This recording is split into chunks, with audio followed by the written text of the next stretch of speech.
All right, so there is a new thing that OpenAI has released, which everyone is saying is sort of like Claude killer, or you have seen tools like Cursor, for example, Cursor editor killer, something like that, which is known as GPT-4o with Canvas. So this is a new sort of interface. It's the same model likely, so it's still using GPT-4o only, but it's a sort of a new interface to interact with this model. And I'm excited to try this out because if you look at Claude, for example, as a model, what they have done with Sonnet and Artifacts was really good, right? It was after the AI thing in general, like how AI is so smart, but it was the first thing which struck me that, okay, wow, this is nice that you are able to not only just write the code as an AI agent, but you can also show me, preview me the code. And if you know, then you know that Claude absolutely works great with ShardCN and these sort of things. So I want to do a face down with these two models. So I have Claude 3.5 Sonnet, which is the best model which they have, and I have ChatGPT 4o with Canvas, and I'm going to try to do the same prompts and see like how both of them operate. Let's say, just to start off with, create a tic-tac-toe game with React.js, ShardCN, and Tailwind CSS if you need. Right, so very basic prompt. I just want to see how both of these systems react. So I'm going to give this to Claude, and I'm going to give the same thing to ChatGPT 4o, but with the canvas mode.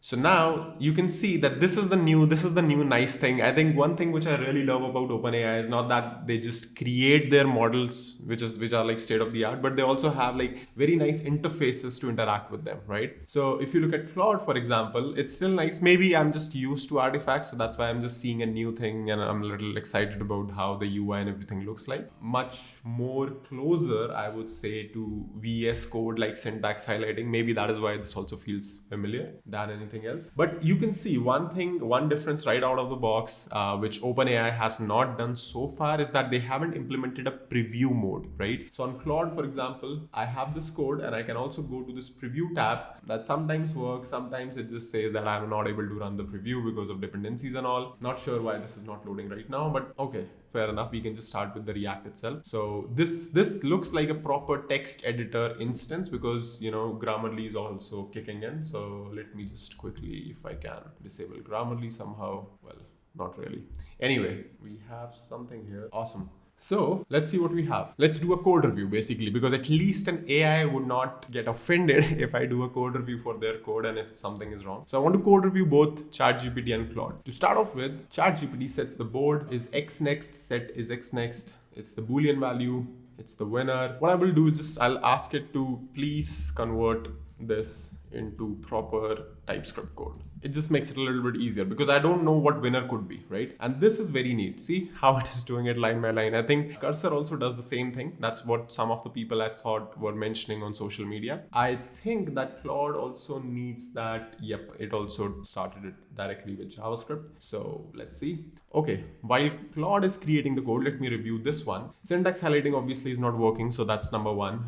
This looks broken. This is not how it should work. Board set board, array9 fill null, okay. Is next, boolean, cross, o, draw, okay, and null. So null is assuming like, the match is still going on. Play click, use sound. Okay, so there is a hook, use sound, which is used. I'm not sure what this hook is. Okay, so it's sort of like bring your own sounds and then it just converts that into a React hook. Okay, sure. I think these assets we have to create ourselves because obviously like ChatGPT is not creating MP3 files yet. Okay, winning combinations 0, 1, 2, 3, 4, 5, 6, 7, 8, 0, 3, 6. Okay, so it has just created that grid of combinations where it would mark as a winner. For const, let combination of winning combination. This could have been a const, but sure, const ABC, this combination. If board of A and board of A is board of B and board of A is board of C. Okay, so it's checking if any single one of these combinations is matching and this is not null. So that means there is some character over there. Set winner as board of whatever that character is, player win and return. If board includes null and winner is not there, does not include null and there is no winner, then it's a draw, set winner draw. Okay, and a board is a flattened representation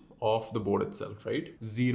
Index 0 to index 8. Okay, the logic is fairly simple. So I think both the AIs would get it right. Handle click. If board of index or winner, then you just return. So that means if this is not null, let me just do something better, right? Because why not? This is an AI. Please leave useful comments throughout the code so that I can actually, like, instead of just me figuring out the logic myself, I can just read through the code comments. And let me do the same thing over here. So we have done this already. Effect to play winning sound effect. Okay, so this is a winning sound effect. I did not know that before because I did not see this function yet. Oh, there it is. Play draw, handle click. Ignore the click if the cell is already filled or if there's a winner. Okay. Play the click sound effect, new board, board.slice. So it's creating a copy of the board, which it could have told the user, but okay. New board of index is X next, then X, otherwise O. Okay. And then you toggle the Boolean value. This could have been could have been within the state itself instead of you just using the state variable directly, but it's okay. Handle restart, you reset the board, you reset the turn, and you reset the winner. Okay, fairly simple, nothing major here as such. Let's take a look at Claude. I'm not sure if the preview is working. No idea why this preview is not working. It's usually working, but okay, never mind. So let's start here. It defines player, it defines board as the, okay. It's taken a slightly different approach compared to ChatGPT. So we know that these two models are not the same models. Game state, set game state. So it's using a single object instead of ChatGPT separating it out into different use state variables. See, I like the approach of taking a single object, but only when you are using something like using something like immer for modifying deeply nested properties. Because otherwise what happens is that you do things like this. And this becomes, even if you are on a one level, then that's fine. But if you're on a nested level, it becomes a huge headache to just keep on destructuring and, just keep on updating the properties. So I would recommend doing this, but I would also recommend if you can just add immer here. So I can probably say that, but I just want to keep the prompt same for now. All right, so let's see. So it has a use effect. It calculates the winner every time the game state boards changes. Show alert, there is no winner, or every cell is occupied, right? And the calculate winner function is what? So calculate winner is a function that accepts the board, returns the player who is a winner. It has all possible winning combinations, rows, columns, diagonals, and it does the same thing. The logic is exactly the same how the logic is for ChatGPT. If there is no winner, then okay. And let's see where we were in the use effect. Yeah. Okay, so this is sorted. Now, every time handle click runs, board is next, winner sound enabled. It gets from the game state. If board index is already filled or if there is a winner, return. Again, just like ChatGPT. Otherwise, you clone the board, you set the thing on it, like the whatever it is, and then you patch the board again. And if sound is enabled, then play sound, whatever it is. Sound enabled is true by default. Can you also disable sound in this automatically? Okay, yeah. So Claude goes one step ahead and it just gives you the option to also disable sound as a user. Awesome. I think both are nice. I think both are good. ChatGPT doesn't include that sound toggling effect by default, and Claude does that. So I think, overall, if I had to rate the output just for this specific game and these two prompts, I think Claude is slightly better. I won't say like a lot better. ChatGPT also has done pretty much the exact job which I gave, but Claude went a step ahead and maybe implemented like one small feature as well. Second thing, as far as I can see, okay, yeah, it has ShatCN, but what Claude has given you, I'm not sure why preview is not working right now with Claude, but this would actually work, right? Outside of the sound effects, which I think it would not be able to generate, it would actually work if this preview works, but I'm not sure like why this is not working right now. Okay, we can go one step ahead and we can say that instead of using the sounds, which you do not obviously have, can you create sounds on the fly using JavaScript? And by the way, I'm not just messing around. This is 100% possible with JavaScript. So same prompt with Claude. Let's see how they work. So it started to rework all of this. Let's see. Yeah. So it's using the audio context API from JavaScript and it's trying to create these sounds now, which you can see is an interesting thing. And I'm sure like Claude is also able to create it. Claude does it slightly neatly by creating a dedicated function. You can still say the same thing for this also, click, win, and draw. It created a generate beep function, which has a frequency and a duration. Yeah, so I would say like this is also like sort of the same thing, but yeah. Sure. So you can see that it just tells you then about everything. I mean, guys, I think like front-end developers are, they are going to get non-existent basically in the next few years, because I can just sit with it. And if I am a developer, I'm not saying that maybe, anyone can do this, but I am a developer. I knew that you can create sounds with JavaScript, right? So if I am a developer, I can manage these two bots and I can just ask them to, just keep on doing this, then create this, then do that based on my knowledge. Maybe they at some point they become like so intelligent that they are able to suggest me that, hey, even though like I can't create a sound effect, but I can maybe create it directly in the JavaScript world. It's not there yet where it can just start recommending me, or maybe like, just start browsing internet right here itself within this interface. This is what all these AI agents and all these things are gearing towards, right? They're trying to build these agents that are able to like autonomously drive your computer, your web, somehow download it. Because how would I do? Like if I was a normal human and I want this sound, either I would just, maybe do something like this, which they have already done, like using the audio context API, or I'll just go on Google and write winner sound effect, something like this, and maybe open this website, see if I can download this, play this, understand if this is nice or not. So sort of like, yeah, I mean, you can't hear it, but it's okay. So I can download this and I'll just place this in my project, somehow match the paths right, and so on and so forth. So it's not there yet, but the reason it's not there yet, I don't feel, at least for these sort of applications, I don't feel intelligence is the gap. I feel the gap is in the tooling now. Intelligence layer these guys have done, right? The basic layer is already here, which can replace a lot of you guys who are building just basic apps. So this again reinforces one of the things which I've been saying for a long time, that developers, at least for now, are not going away, but bad developers are going away for sure. So if you're somebody who just does like Chrome extensions or something like that for a living, or you're doing a little bit of freelancing here and there with some non-tech clients, you should really get good. Like it's time to really get good at programming in general and use these bots, use these AI things to build applications for yourself, because you will not be able to interact with them other than the regular things that people are able to do, that I need this app, I need that app, because now I need to debug. If something is going wrong, I as a developer can jump into the nuances and I can check like what is the behavior, what is this exactly doing. For example, let's say if I am a developer and I'm seeing like one of the things which I can improve, let's see, I want you to improve the following things. Now, this is something not a non-developer would write, but I can write it because I have worked with code bases a lot, and I'll tell you like a few things which I feel like are wrong in general. To start off with, just my personal preference, don't use semicolons with JavaScript. That's just me. I mean, everyone is different. Second thing, try to use const wherever possible. Try to use type instead of interface in JavaScript, in TypeScript, whatever, right?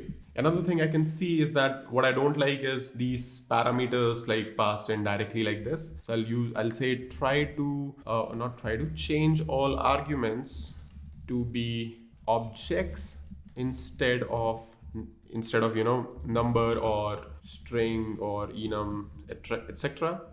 Because with objects you can explicitly specify the name of the variable that you are passing, right?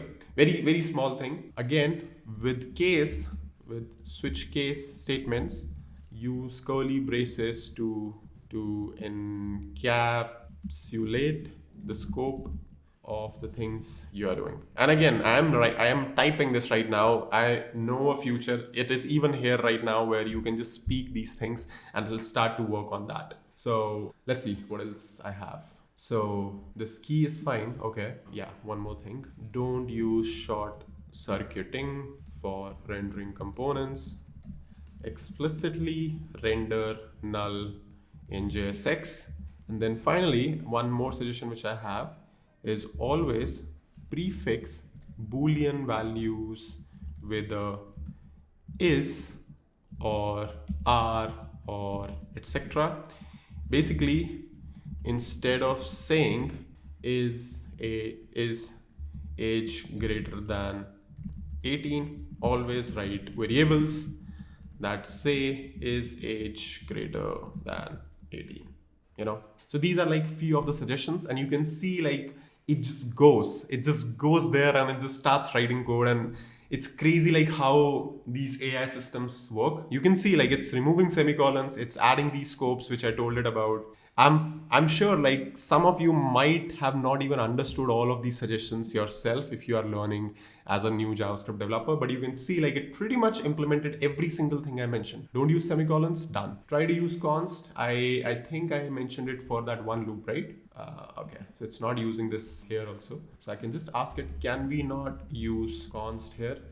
This is a nice thing about this interface. I think it's also there in Claude, but I'm not sure. I can say over here, can we use a for off loop here instead of this? So let's see. Yeah, so you can see now it has done it. But again, like you can understand it wasn't able to catch it just based on my intent with this message. It had to do like I had to tell it another time that you can probably use const over here as well. Okay, what else did I suggest? Change all arguments to be, so you can see it changed it, and handle click params is a new type now. Display sounds param is also a new type now. And I think right now it's the perfect code, right? According to me, it's the perfect code. So you can see that this is also a nice toolbar which ChatGPT gives with everything with the code. And I think this toolbar items change based on what you're doing, because this canvas also opens up. It's not just for code, it's also for other things, like if you're attaching a PDF and all, and that then also like it sort of shows up. So that's also there. So if I go ahead and click on, let's say add logs is already there. So if I port to a language, let's try that. So okay, so this is bad. I would probably expect that it will suggest me Vue or Svelte or something like that, but that's fine. If I tell it to do a code review, let's try to do that. Okay, decent. I think this is nice. See, it's suggesting a few more interesting things which I did not catch earlier. Most of them are not so serious, but you can see, consider moving win combinations outside the component to avoid reinitializing it on every render, which can be a performance improvement. Makes 100% sense. It's a const variable. You can just move it outside, and yeah, it should just work. So I think the best part I like is this refactoring that happens with the line by line UI. I think it's super nice. So that's great. And once it is done, okay. So I think this is something. Okay, no. I thought that we lose the comments here, but no, apparently not. So you see, this is extremely nice, extremely good, but you can see if you look very carefully, this is the future of programming, right? I am a developer myself. I could create this app, Tic-Tac-Toe, just to give you an example. But there are models like ChatGPT now who I'm interacting with directly, one-on-one. I'm saying, let's do this, let's do that. Maybe we should do this, while I am also actively involved in the code, but not really, right? So I'm not really typing the code, or I'm not really suggesting it every single little detail, but it still works, right? At the end of the day, maybe like, for example, let's say if I don't like this style where it's just negating it directly, I want it to explicitly check for null. I can just code those ESLint rules sort of at the top of my prompt, and I can just keep on working with it. But a very, very, very important thing over here, which a lot of you might miss, is that you still need to be a great developer to work with a tool like this. It's a great tool, but at the end of the day, it's still a tool right now. Until you have softwares that can think and they just think about, let's just start a business today, and they just start to create a chain of AI agents and all of that, you are still needed. And that future is far, far ahead. Hopefully that future is far, far ahead in line. So, but yeah, you have to get really good at these tools, not these tools, at the programming itself. You would say like, why do I need to learn programming? I bet you can't create this chain of conversation if you are not a programmer yourself. If I give somebody just a way to create a tic-tac-toe game, do you really think that they would know that they can write this prompt, for example, just for code quality? Or they can write this prompt, for example, just directly try to create sounds with JavaScript? Or maybe like converting it to TypeScript. Maybe it doesn't matter for them, they just get the end app at the end. But if you're creating, I'm saying it from a point of view when these AI systems are getting used in hundreds of thousands of lines of code, right? Millions of lines of code on real code basis. Then when you are the AI manager, sort of like you are managing these AI bots, you are managing these things, you have to be a great developer yourself. So that's all for this video. Let me know what do you think about this. Super excited for trying out new things that OpenAI and all these models, all these companies are releasing. Very exciting stuff. Let me know in the comments what do you think about this. That's all for this one. Like and subscribe. I'll see you in the next video very soon.